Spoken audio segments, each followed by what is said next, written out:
If there's anyone on your gift list that you still haven't gotten a gift for, here are some ideas for sustainable gardeners or aspiring gardeners that might be good options and maybe you haven't considered before. I did some research to try to find some good gifts for gardeners, and these are my favorite options. So stick around and I'll go through 3 different categories of gifts with also some DIY totally free options in case you want to keep spending low, and then also some, I think, kind of more creative options that might be good for a wide range of gardeners. So let's get into it. Okay, the first category I'm calling growing essentials, which are just kind of like basics for either getting started or things that would just support pretty much anyone who's into gardening, but maybe probably more like aimed towards beginners who wouldn't already have these things. The first idea is a compost bin or tumbler. This could be either a kitchen scrap collector or a full-on backyard composter.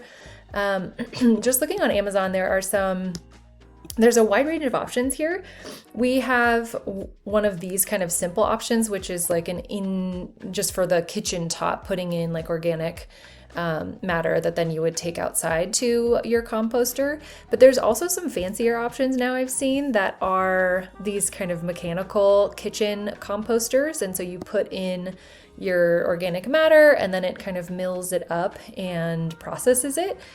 Those are pretty expensive though, but it is another option. There's also this other thing called the mill, which is a food recycler, and it's kind of just a large scale version of what I just showed on the Amazon page. And seems really cool, really expensive though. This starts at like $1,000, but if you're a baller and looking for a gift, this seems like a pretty cool one.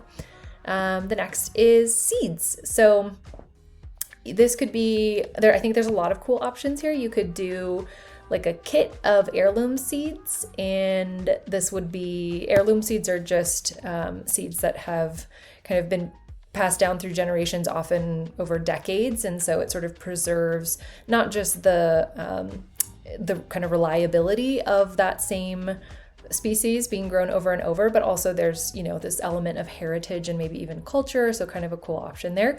Or you could do a pollinator friendly native wildflower mix. There's a bunch of those. Or a lawn alternative ground cover seed mix, which there's one called it's by Earthwise Seed Company, and they have this low grow no mow lawn mix, which is clover and some other stuff mixed in there. I think they have some fescues and different clover species. So this is kind of a cool, and there's different versions of this too, but kind of a cool option. And then in terms of the like pollinator friendly flower seed mixes, this is another cool option that I bought a bunch of these as gifts this year, and I bought one for myself. And so I'll kind of do a video next spring on how it grows in. They're sold out now, but maybe just for future reference, Holland Bulb Farms sells these hummingbird and butterfly growing kits. It's like a vertical garden, as they call it. And it's like a seed kit inside. And then I think once the seeds are kind of sprouted and established enough, the roots, then you can hang it and it becomes this vertical garden, which I think is such a cool idea. So we'll see how that actually turns out. I'll report back on that, but kind of a cool gift too, once they're back in stock. And then a seed starting kit. You could also get, kind of a set of like biodegradable starter pots, trays, organic seed starting mix. The next is sustainability focused gifts. So the first one is a rain barrel with a diverter. These are also kind of pricey, so not a gift for just like a casual neighbor that you barely know, but there are some cool ones out there. I think there's some here where you can you can put flowers on top. There's also this one that I thought was really nice and sleek looking and doesn't look like a hunk of plastic in your yard. So there's all different kinds of these. And so that can be kind of a creative option too for maybe someone that's like you're closer to and you could spend this much on.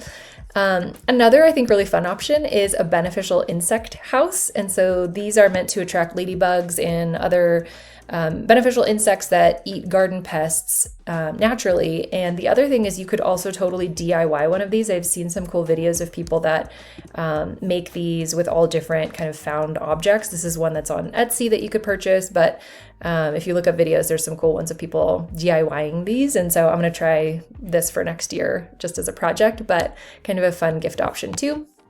Another one, definitely for sustainability focused gardeners, is some cocoa coir bricks. I don't know if I'm pronouncing that right, but these are a more sustainable alternative to peat moss. And so they look like this. If you've never seen them, they come as these super compressed bricks. The reason for, I mean, this is like an adventure for another video to get into, but peat moss, there's some issues with it, mainly sustainability, because the way that it's harvested, it destroys these bogs that are otherwise really important for sequestering carbon. And so that's sort of the main sustainability issue with peat moss. And so this is an alternative to that. And I think someone's sustainability focus would be super happy to receive some of those.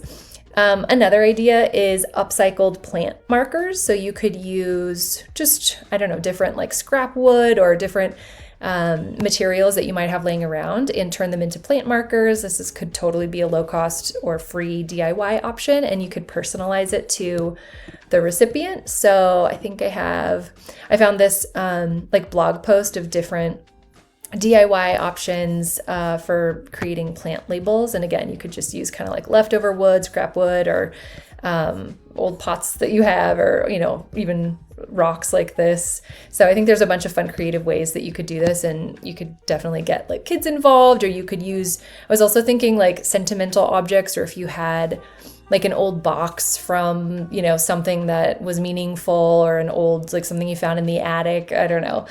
You could totally repurpose a bunch of different materials to make plant markers, which would be a really fun and thoughtful gift, I think. And then the last one is books and learning is what I'm calling this theme.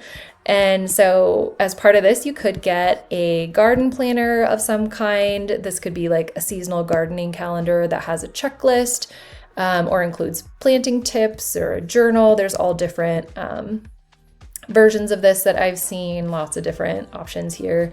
And so you could find something that's kind of personalized to the person that you're trying to get a gift for. Another one is sustainable gardening books. So you could get, you know, something on permaculture or native plants, like an introduction to those things if it's someone who's just new to getting into that, or on soil biology or waterwise gardening. There's also some cool books by other content creators. Here's some just sustainable gardening books that I was kind of coming across.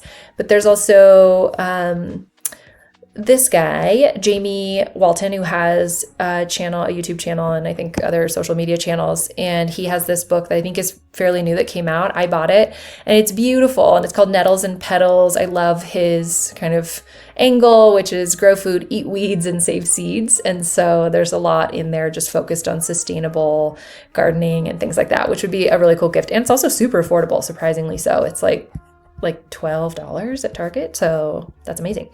That'd be a really fun gift. And then the last one is an online gardening course or membership or swag. So it'd be totally fun, I feel like, to gift someone membership to either their local chapter of Wild Ones, which is focused on native plants, native flowers, or the local native plant society in their state. A lot of those organizations, like I know Wild Ones also has swag. So you could buy like a t-shirt. Here's the map where you could find local chapters, a lot more focused on the eastern United States, but there are chapters in some of these other states. And then lastly, you know, there might be workshops on composting or things like seed saving or regenerative gardening or organic pest management that, you know, maybe you could gift someone. And let me know in the comments if you have other great ideas for gifts for people that are into gardening, because I would love to add to my list of options for next year.